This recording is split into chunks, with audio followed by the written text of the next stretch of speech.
लगी हुई है और ये रेस्क्यू जो है अब भी लगातार जारी है। कहीं ना कहीं अभी भी पता लगाने की कोशिश की जा रही है कि मलबे के अंदर और कितने लोग दबे हुए हैं। एनडीआरएफ के हमारे साथ अधिकारी हैं, इनसे बातचीत कर लेते हैं। सर, एक बड़ा रेस्क्यू यहाँ पर किया जा रहा है, फिलहाल कितने लोगों को निकाला जा चुका है और कितने लोग फिलहाल यहाँ पर दबे हुए हैं? हमने 3 डेड बॉडीज़ रिकवर की हैं और 4 लोग जो कि बाहर ही काम कर रहे थे वो लाइव हैं।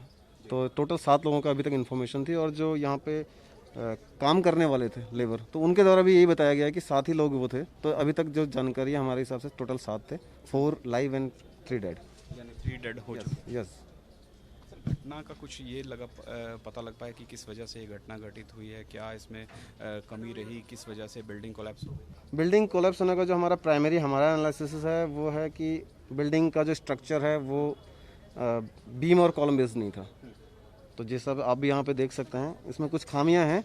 बाकी चीज़ें प्रशासनिक चीज़ें हैं जो कि लोग आपस में, अब जब एसडीएम साहब या यहाँ का जो लोकल प्रशासन है वो उस पर कार्रवाई करेगा, कुछ सर्च करेगा कि क्या क्या एक्टिविटीज़ हुई हैं। सीधे तौर पर ये कह सकते हैं कि पुरानी दीवारों के ऊपर लेंटर डाला गया, जिस वजह से वो दीवारें उस लेंटर का वजन नहीं। मुझे यही लगता है कि वो दीवारें वजन नहीं झेल पाई, क्योंकि जो लेंटर का साइज़ है वो भी काफ़ी बड़ा है, आप देख सकते हैं इनको। बिल्कुल, लेंटर का साइज़ काफ़ी बड़ा था, इस वजह से ये जो दीवारें हैं ये कहीं ना कहीं इस लेंटर को नहीं झेल पाई और ये लेंटर जो है यहाँ पर इस तरह से गिरता हुआ नज़र आया।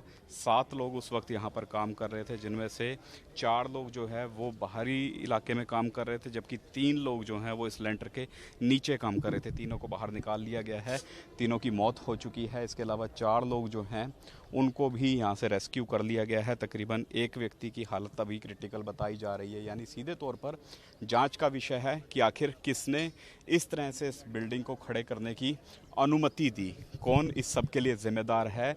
जो अगर हम म्युनिसिपल कमेटी की बात करें, उसके अधिकारियों की भूमिका पर भी जो स्थानीय विधायक एन के शर्मा है वो सवाल खड़े करते हुए नजर आ रहे हैं कि आखिर इस तरह के स्ट्रक्चर को मंजूरी किस तरह से दी गई, आखिर इन मौतों का जिम्मेदार कौन है। हालांकि कैप्टन सरकार समय समय पर कहती आई है कि इस तरह की कोई भी अगर इनलीगल बिल्डिंग जो है वो खड़ी की जाती है तो उसके खिलाफ कार्रवाई होगी, लेकिन इस मामले में क्या अधिकारियों के खिलाफ भी किसी तरह की कार्रवाई होगी?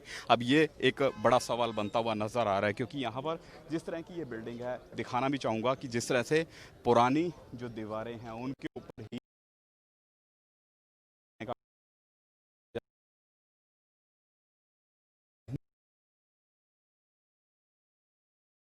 बिल्डिंग कोलैप्स हो गई और इस बिल्डिंग कोलैप्स होने की वजह से 3 लोगों की अब तक बताया जा रहा है यहाँ पर मौत हो चुकी है। दूसरी भी दिखाना चाहूँगा कि रिहायशी इलाका था, कहा जा रहा था कि यहाँ पर पहले घर थे, इन घरों के को तोड़कर यहाँ पर दुकानें बनाने का काम किया जा रहा था। और किस तरह से दुकानें बनाई जा रही थी, यानी घरों की जो दीवारें हैं उन्हीं के ऊपर लेंटर डाल दिया गया। पिलर किस तरह के हैं, ये बड़ा